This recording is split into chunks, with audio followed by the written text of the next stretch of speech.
So that day he came to the country. And then that day they say, well, we're going to let him take your shahada. And alhamdulillah, I think it was the first night of Ashura. I think it was the first night of Ashura. In the afternoon, they take shahada. I take shahada, alhamdulillah. So when I came to Vancouver, I was living in Houston, Texas. I used to go to mass there, but I don't know, somehow I never found a Shia community, but they do have. They do have.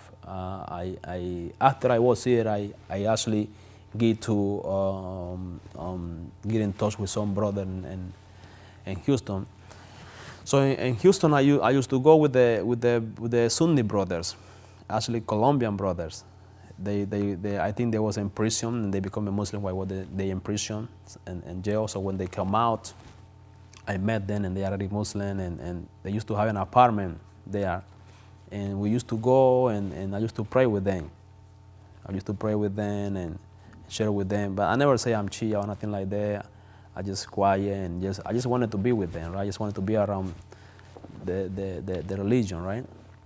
And I used to go some mass in Houston also and met some like Arab people, but I don't interact much. I was very young, I was only 20 years old, right? So then after 8 years, I came to Canada and I say I'm gonna look for the masjid, and then I started looking for masjid. I went to different masjid, but I was living close to a masjid in King George 105. I think it's Anwar, that's the name of the masjid, I believe, I don't remember exactly. I used to go there once in a while. One of the nights I was going there, I saw a muhajiba coming into across the street building. And I saw two of them. And I said, a lot of people going in, but I said, let me see what's going on in there. I just wanted to check. Alhamdulillah, I went to check and it was Muharram time. I see mashallah, and then I see the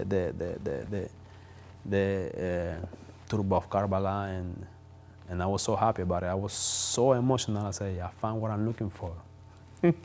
Alhamdulillah. So for me, I did take Islam very fast in the beginning of converting. I take everything very fast. Actually, with the coming of the Sheikh actually was for me like a second father. I used to also be with him too. I was like his assistant. Whatever he needs, I was there. Wherever he need to go, I'll go for him. I used to write things for him. He used to tell me, whenever you hear me talking, you learn by heart. Whatever speech that I give, you learn it by heart. He used to tell me, mashallah, I remember all these things. I still talk to him, mashallah, very nice guy. That was one of the experiences that, I left. Alhamdulillah.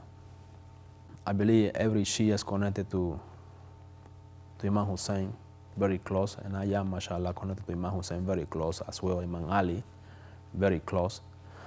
But I really like the life of Imam Zainul Abidin. I read about him and his du'as, the way he performed his life, the way he was so much in sujood. It really touches me, this part of the Imams. It's really touching me that he'd bite what you call it?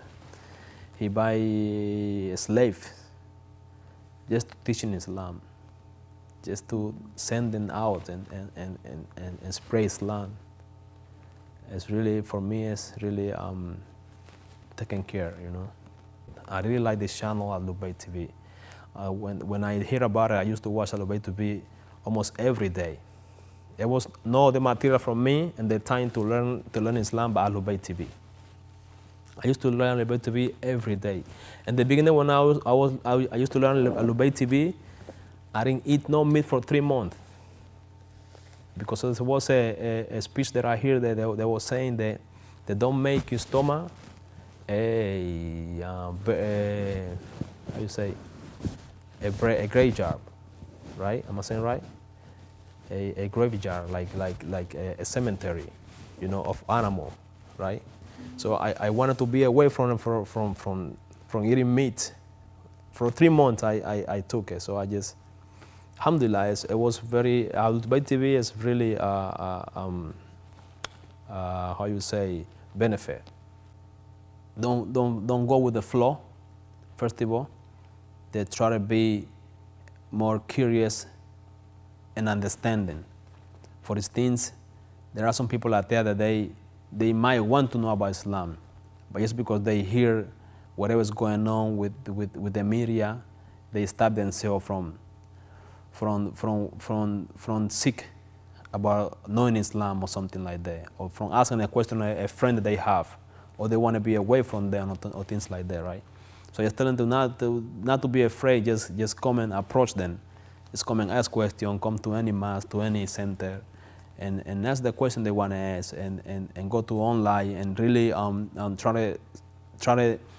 try to identify the lines they're gonna get the knowledge from, because not every knowledge of Islam and there is true.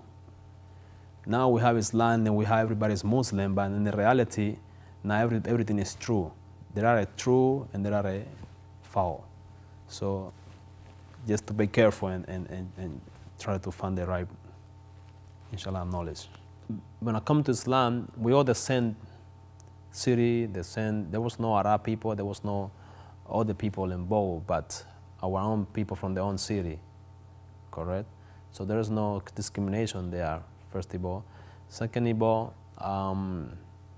when I come to other countries, no, alhamdulillah, I thank Allah subhanahu wa ta'ala, because I hear some other things from some other people that they have some best experience. I thank Allah subhanahu wa ta'ala because everywhere I go, mashallah, I've been welcome, alhamdulillah. Especially with the Iraqi community here in Vancouver, alhamdulillah, I pray for them, mashallah, Allah subhanahu wa ta'ala grant them paradise, inshallah, for the efforts that they do. Yeah, for me, alhamdulillah, everything's well. So when I became a Muslim, I used to read the Quran every night before I go to bed, every single night, never miss it. So I used to read a lot of Surah Baqarah, Surah 2 from the Quran. In the beginning of the chapter, it really touches me. Every time I read it, even now, it still really touches me, because in the chapter, Allah subhanahu wa ta'ala talks about those who believe, those who believe in an unseen, and they do the salat, and they pay the zakat. So the unseen is something that makes me really wonder. Now this day, for example, on those times, the unseen for me was first Allah and the resurrection day and everything that we cannot see within us, which isn't us, right?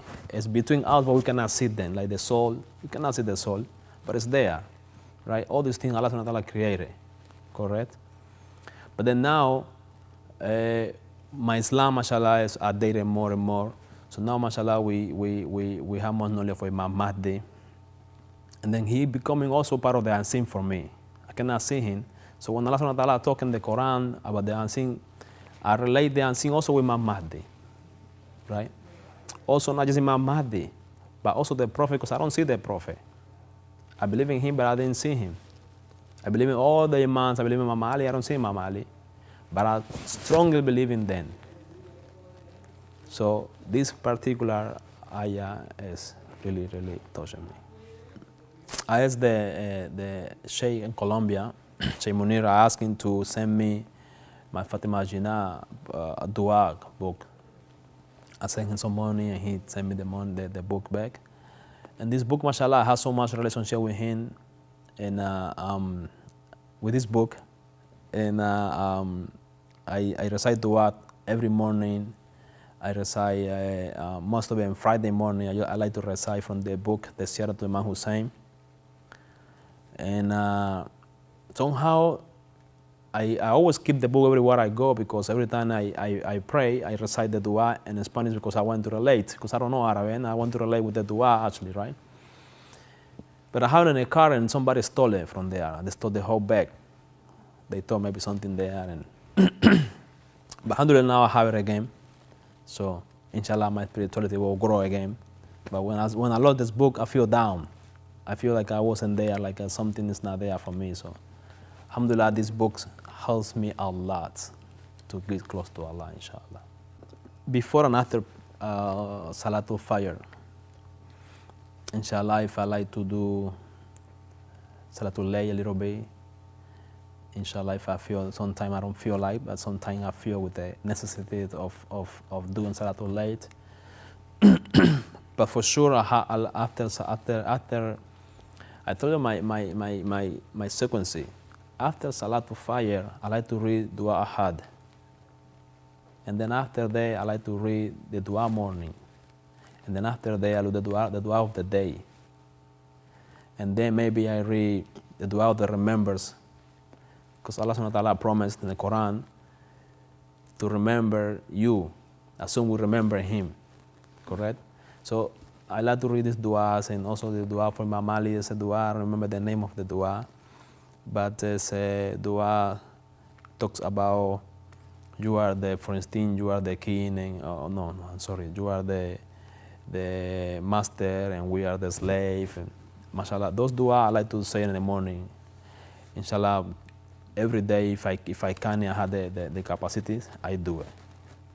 First of all, when I read this dua, the whole day, my whole day is mashallah, alhamdulillah. The day that I don't read it, I don't feel comfortable. So it's definitely a different, right? But sometimes, this dua, they make you cry. They take you from out the dunya, and, they bring you back after when you finish, right? Yeah, alhamdulillah, this book is really good. Also, Dua Kumail. Thursday Dua Kumail, I like to read it. Sometimes I don't go to mass, but it's good to. I know that it's better to go to mass and read it with the community. But I like to read it in Spanish because I feel more. Because I don't know Arabic, so I feel a little bit different. But when I read it by myself in my own language, I connect it to it. I connect with the dua. I connect with my Mali, alhamdulillah. So it's really good, alhamdulillah.